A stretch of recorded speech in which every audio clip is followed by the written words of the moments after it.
nice to have you with us this morning. Beautiful Friday morning. I see from tomorrow, what is tomorrow? Tomorrow is the 17th of April. They predict our first single-digit temperatures for overnight. So here in South Africa, definitely getting colder. Other places in the world, it's getting warmer. So it's amazing how these things all work and play together. But nonetheless, we're here. We've got not such a long episode today. It's only going to be half an hour. I've got an engagement that I've got to attend, unfortunately, at 7:30. But we are going to get into it. So today, the only segment we've got is the news. But before I put David on, just want to say that we are going to be talking today about value and your value to your clients and whether they understand and see that. So stick with me.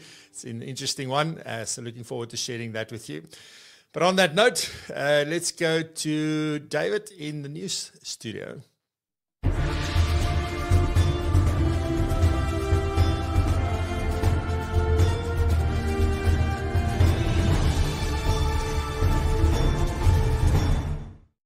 Good morning, everyone, and welcome to this week's edition of the news. I think I'm going to start with a shock announcement by Absa that they are, in fact, closing down their money market fund.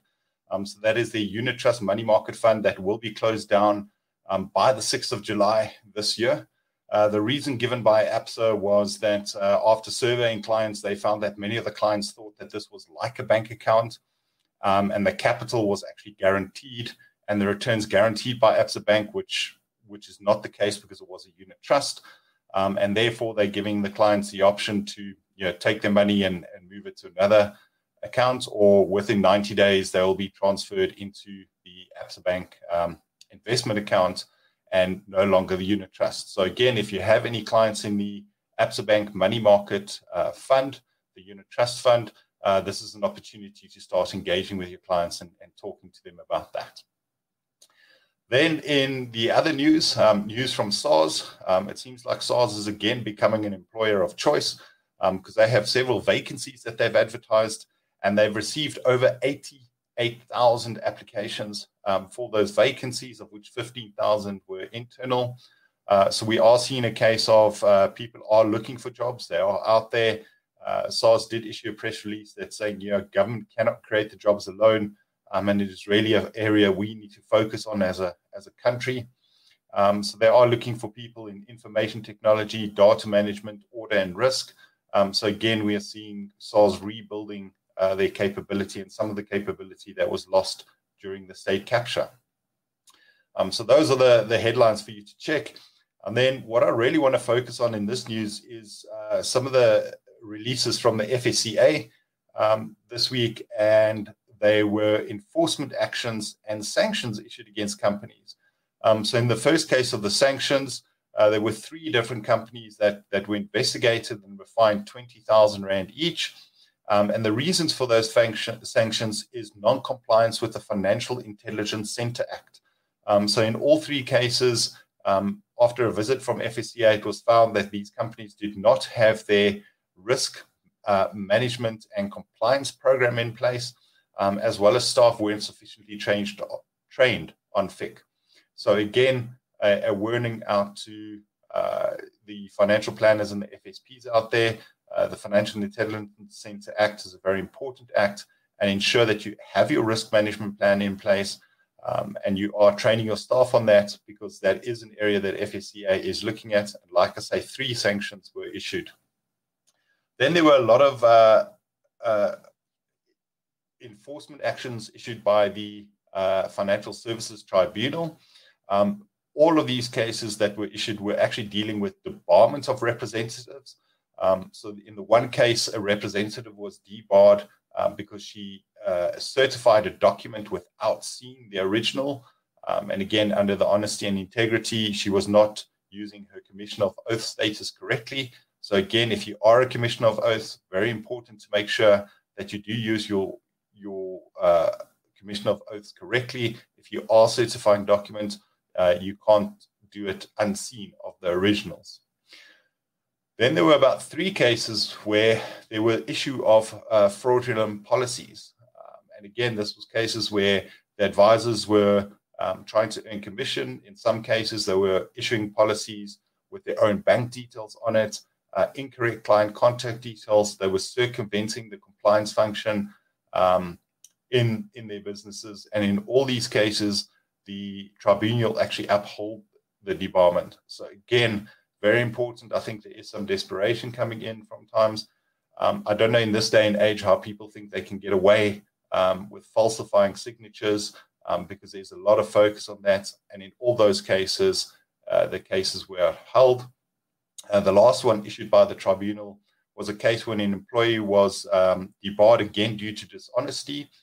He was absent from work without permission, and then he also lied about where he was. And so the FSP decided that that indicated dishonesty.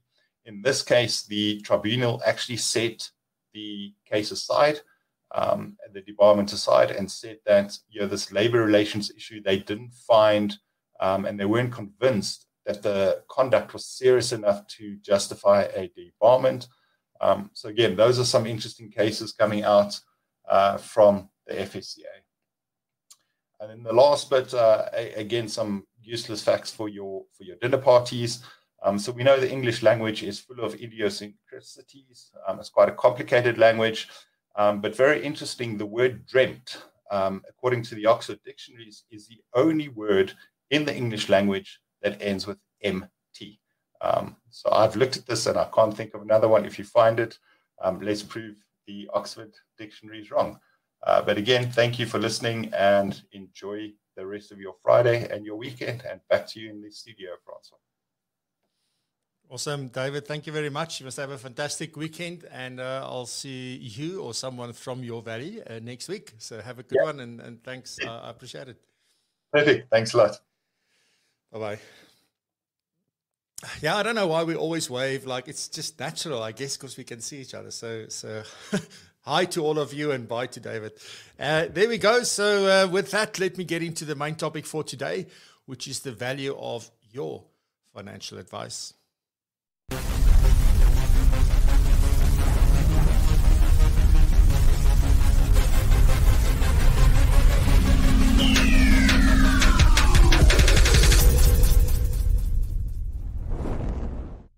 Good. So, just good morning, everybody. That is on here this morning live. Really appreciate it that you join us at 7 a.m. in the morning. It's amazing to have you with us. It's always best to be here live. If you're listening to the recording, watching the recording, thank you very much as well. So I recently did a talk about this, in this week, in fact, about the value of financial advice to one of the big banks. And in preparation for this, there's a whole lot of things that I sort of uncovered and things that I put a little bit more structure to than I did before, because we have spoken a little bit about value on one of the episodes. We've spoken about business models. We've spoken about the different like business model canvas and value proposition canvas. But those were all meant to sort of highlight the fact that we need a value proposition and that we need to put it together in such a way so that we can present and offer it out to our potential clients and also our existing clients.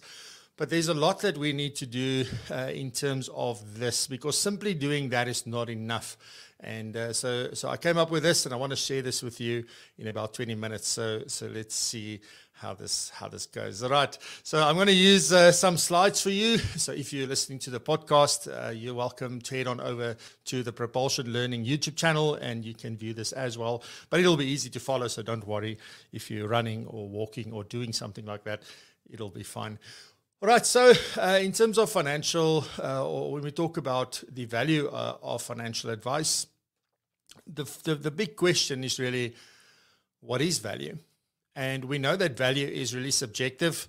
It is in the eye of the beholder, almost like beauty, and it means different things to different people. But I mean, you're welcome in the comments or in the chat just to say, what is, if you hear the word value, when is something valuable to you? When is something really, when does it mean something to you?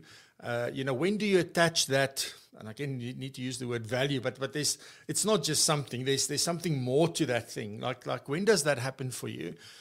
So how would you term that? The thing that I think it is, it's just the difference that something makes. But in this case, because we're talking about financial advice and financial planners and advisors and all the support roles that really support this profession, it is the difference that you make It is what you bring to the relationship. It is what you bring to the success. It is the contribution that you make to get people to where they want to be, to help them really fulfill their dreams and reach and do the things that they really set out to do. But that is the difference. So as you know, they usually say the difference between what you get and what you pay, that's value. But I think it goes way beyond that if I say it's the difference that you make. The fact here is that adding more value, we can do, and we do that all the time. We add more value. We add more value. We come up with a new service. We come up with an additional offering, or we hone our value proposition. We introduce something. We take something away. We work on it all the time. But adding more value means absolutely nothing. It means nothing, and you can almost not see nothing there because it means nothing if your client doesn't understand your value and understand your value proposition. And this is the missing link as far as I'm concerned, that, often we have these fantastic things, but, and we get very excited about it, by the way. Even if I look at something like Propulsion Pro, I get very excited about Propulsion Pro. The question is, do each and every single one of you understand the value that this is offering you? So there's work that I need to do there, obviously. So that is a continuous process. But that's something that you can ask yourself, do your clients understand your value? So very, very important to ask that. When we build up value, or sort of, I give you a bit of a thing, one of the things that we should be doing is that if we are building value, so whether you are coming out with your value proposition for the first time in a way that clients can see and hear and understand this, or you bring something new onto your value proposition, the biggest thing that we don't do is that we don't communicate it to clients. And that's the most critical part, is we have to communicate with a client. So every time we build value, every time we introduce something, every time we add something, every time we change something, we need to communicate with the client. And that doesn't mean it's an email to the client. It means that you need to communicate that in several different ways. And we've covered communication on this channel more than I know. So there's enough information here to say, well, how do you use email, WhatsApp, your website, Profile Me, like all these kind of tools that I always profess. How can you use that in the meeting with clients? How do you discuss this with clients? So extremely important. And the whole reason why you want to communicate this is because we want to educate clients. And this is an important part, because I've said this also a lot of times, that when a client sits with you, or whether it's now via Zoom or it's in person, and you have this conversation and you get to the point where you say to them, Mr. or Mrs. Client, what do you want to do? What is your decision? And they just look at you and they go, Francois, I don't know. You the expert. I trust you. Or you the specialist. I trust you. I think whenever you hear that, it's a nice thing for the ego. Awesome. But that should really be big red warning signs that the client is not engaged in the process. They have no clue or very little clue with what's going on. Because by the end of such an engagement, the client, if they really were engaged and part of the conversation and they were part of making plans, they should have a very clear answer at the end to say, well, this is what I want to do. Or, Francois, I'm not sure. These are this is option 1, option 2. I think between those two, what do you think? Have a bit of more conversation, and then they can make a decision. So this is important. That's why you want to educate clients, because we want them more engaged in these conversations. We want them to take ownership and responsibility for their planning, and they must contribute to their planning. This isn't the case of they come and see us and they sit and listen to us and then do what we tell them to do. So this is why we want to do that. And the more they know and understand, the more they will see your value and even experience that value. So I want to sort of ask you this question, and I want you to be honest there in the chat, is to what extent do you describe to the client the processes that you go through? So if you think about everything that you do, and I'm going to give you a few ideas just now, but do you ever sit down and discuss all the processes that you're going to go through in what you do for the client? So whether it's a new client or an existing client, do you ever do that? Or do we just say, we're going to put a plan together for you, and then we leave it at that. So it's just like, oh, that's all you're going to do, and you're charging me a lot of money, because that's where this originated from, is where, advisors are having sort of challenges to discuss with clients, like, why am I charging what I'm charging? And I've said this before, that you're going to hit a ceiling at some point where the client is going to look at the actual money amount and not the percentage. And we can come with those sort of, trying to tell them that, listen, it's all in a, I lost my words there. So it's all in relation to each other. So if you pay me 1%, but you get 10%, whether it's on 100,000, a million, or 10 million, it's still in that ratio. But at some point, somebody's going to look at it with whether they've got 100,000 rand or 100 million rand with you. They're going to go and see, like, what did you do for that rand amount? Like, surely there's going to be a ceiling that we're going to hit in terms of the rand amount that you're going to be able to charge. And this is something where, if your value proposition is strong enough, clients can understand and they see the value, they will never even chat about this. They would never even bring up the whole question around fees. So some of the things here, so let me see. So I haven't seen anybody saying anything about, like, do you do this or not? So let me just continue there. So getting to know and understand them. What is the process that you go through to do that? To continuously gather information, because information gathering, yes, there's a lot of information we get up front when it's a new relationship, but it's an ongoing process because things change. They need to be updated. They get new things. We need to add things, take things away. There's circumstances that change that we need to understand. And as they evolve through their lives, we need to be on that journey. And there's forever new information that are being shared with us, or that we should seek to uncover. So what is that process that you go through? Then always analyze and understand, like, what is that process? So once we have the information, what does that entail? Like, how do we analyze, and what do we do to understand what's going on, to have real context to the information that we have? Then from there, the big idea is then obviously, on the one hand, to create a plan, but what does that really mean? It's really identifying solutions, and that can be anything from a restructure to a policy, and anything in between. It can be introducing them to new other professionals that can help them.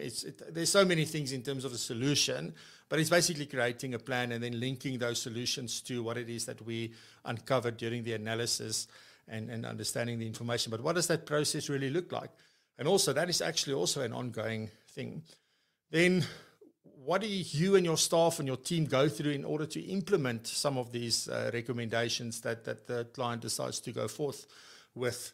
What does it mean to monitor, and what does the review process look like? So do we explain these things in detail? What about all the servicing that's being done in the back end? What does that look like? Do we explain to them, the amount, how much time you hang on for call center sometimes, and how many times you need to send the same email to get a response, and all those kind of things. And also all the communication between you and the client, and you and service providers or other professionals, whoever may be party to this relationship.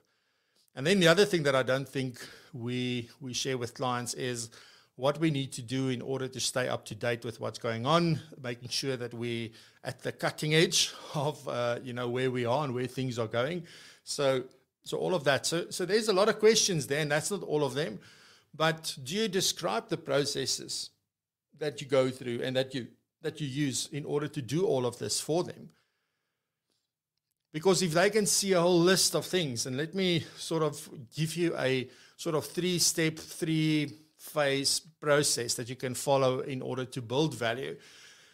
So the first step where you need to start off with is just with what you're doing at the moment. So you need to identify. So you just identify, but then and list, and then you need to describe that in detail. That's the second part to that. So identify every single thing that you and your staff is doing or are doing, and describe it in detail, what it is that you do. And once you have that list, I mean, that's already like amazing, and say, Mr. and Mrs. Client, like, this is what we do for you every single day, every single month, every year. Then what you can do is, if you want, because I would suggest that you start at step 1 and just start there if you want to start communicating your value better to clients. The second part would then be to say, well, what other things can I introduce in order to offer the client a better experience or a better result or a better solution, a better outcome? So what are the things that you can add? But also maybe which things should you be taking away on the other hand as well? So that is extremely important that one can do that. Then the big thing here is that when you've done 1 and 2 or just 1, then you sit with a list, and that list is basically a list of features. It is just what you do. It doesn't describe what it means to the client. It doesn't show them the benefit. It doesn't show how it's going to change their lives. It doesn't show them how it helps them getting from A to B. So that would be then the next thing, is like for each one of those things that you've listed, you need to explain the benefit of each. And obviously this is a massive task if you want to do this. So my suggestion would be that you really think about it before just jumping in and trying to do everything. I'll start off with a list, but then break it down and every day write a few benefits for a few of those at a time. And before you know it, in a month, 2 months, 3 months, you've got that list and document it. It's very important. Please don't just write it on a piece of paper unless somebody is going to type it up for you so that you've got it somewhere where everybody has access to it in your business. So extremely important. So this can be very daunting, but so rewarding when we do this. So you can expect the same from Propulsion Pro very soon. All right, so that is that one. Some of the sort of places where you add value, and this isn't just mine, my own sort of thing, or the different phases in which we add value. Mine looks a little bit different. But when I did my research on this one, I found this formula that has been published by Russell Investments. And I've changed it around a little bit. I'm not going to show you the actual formula. You can go and look. The link is there on the bottom of the screen. Or you can just go and Google for financial advisor value Russell Investments, and you'll actually find it very easily. And one of the things is that when we do planning, because it's planning around many, many things, there's a lot of value that we add when we do planning. And this is specifically focused on investments, by the way. So it's not looking even at estate planning and holistic financial advice from that point of view. But planning, just in terms of investments, if you really plan well, it adds a lot of value. Costs, something that we can't ignore. You have to focus on costs. You've got to understand what the impact is of a 0.2% extra a year over the next 20 years. It makes a massive difference. So costs is something that one needs always to be certain of. And remember, costs works in the opposite direction as growth. So very important. So we want to keep that as low as possible. Then the annual review and rebalancing. So they just talk about an annual rebalancing. But this is really, I also said annual review and rebalancing, because, it is about having a discussion with the client. I'm not all for, just sending somebody an email and saying, here's your latest information, let me know if you want to see me. But as far as investments are concerned, it's really to understand where they are. Are we still on the right track? And then bringing them into the asset allocation sort of target that we set for this particular plan. So that is also important. And there's different ways, obviously, to do it. If you do it yourself, that's fine. If you use like model portfolios, DFMs, those kind of things, it's fine. But it still needs to happen, and there's a lot of value that is being added there. In all the research that I looked at, it doesn't matter whether it was Russell Investments or it was, I think I found some things on Think Advisor, but there were other investment houses that did a lot of the same kind of research. And what they said is that, on average, people with an advisor gets 3 to 5.7% per year extra on their investments over the long term. But the one thing that all of them had in common is that they all said that the biggest contributor to value, to adding that additional value, the biggest part of that came from managing the behavior of the client, so that clients don't make mistakes, that clients don't act on emotion, those kind of things. Again, educating clients in the process. So behavior is by far the thing where you add most value, but we want to talk about the funds that we picked and why we're choosing Coronation over Alan Gray, over Ford, for example. So that's not the value. The value is not there. the biggest part of the value is keeping them invested and making sure that they don't make simple mistakes and decisions based on their emotions. And then also, and this is something that so many advisors are ignoring, because I'm not a tax practitioner. Tax is not my forte. Oh, my business doesn't allow me to look at. We cannot do investments without considering the tax implications. Costs and taxes are the two things that erode the value of any investment apart from inflation. So those things are extremely important to focus on. So that also adds a lot of value to the investor and the client over time from an investment perspective. So hopefully that gives you a starting point for that, and that you can really say, well, like centered around those things. If you do a lot of investments, for example, what is the value there? But then also you can go and say, well, if you don't do that, if you do a lot of risk business, just swap it around and say, well, where's the value here? What are those aspects of risk planning and estate planning that really adds a lot of value? And then build your things around that. So if any client ever has any price objection or questions around fees or anything, focus on the value. It is the value that it doesn't take their attention away from the price conversation, but it negates that, I think, because like if I can see, this is all you do, you're actually undercharging me. I loved it. Somebody sent me an email, a video message the other day, on the weekend actually, saying that, Propulsion Pro, I think you're totally undercharging. And I'm also happy to hear that, and also like, okay, it's an interesting observation. So, but that is what you want. It means that he can see the value, but not everybody sees the value. And that's what we need to understand. So the more of your clients see the value, the easier these conversations become. But my tip for you today is to focus on the value, not on the 1%, 0.75, 0.5, whatever that may be. So let's just quickly recap this before we end. So value is the difference that you make. Communicate with your clients ongoing. Talk to them about what it is that you do, how you do it. Keep on building your value, refining your value. Focus on your value, and then manage the clients. That is the big thing here. So we need to manage the client. We don't need to be focusing on other things. We only need to be managing the client. That is your role as a Cat 1 financial advisor. It's not managing the product. It's not choosing the funds. None of that. It is all about managing the client. Cool stuff. I'm going to run through the comments quickly. I hope that was valuable for you. And, I'm always interested or like curious to have that conversation to continue. So you're welcome to do that. So good morning, everybody. Yvonne says here, value brings meaning. Adds, supports, enhances, and contributes. Yeah.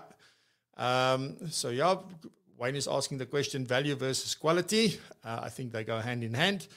Yvonne, it is intrinsically and extrinsically, that's big words for me. I'm from the Free State, guys. Driven, and these need to be articulated and agreed with permission in a way that makes sense. Yes, amazing. Kevin, good morning, Kevin. While it's nice to hear this, is also a good sign the client's not being involved enough or not having the courage to make their own decision. Yes, and they try and shift that responsibility. But you know what happens when we shift the responsibility? If anything goes wrong, it wasn't me. And that's the one thing that I would want to avoid. Let me see. Kuvendra says, I explain my purpose, the financial planning process, and my journey. Planning today to live tomorrow. The importance of transparency in having a relationship before product. Amazing. Well done, Kuvendra. I really love that. That's good. Ben, I really understood my value as advisor the first time I had the privilege to pay a claim. Very emotional experience. Yes. And then Yvonne says, value over cost, focus how it's articulated. Yes.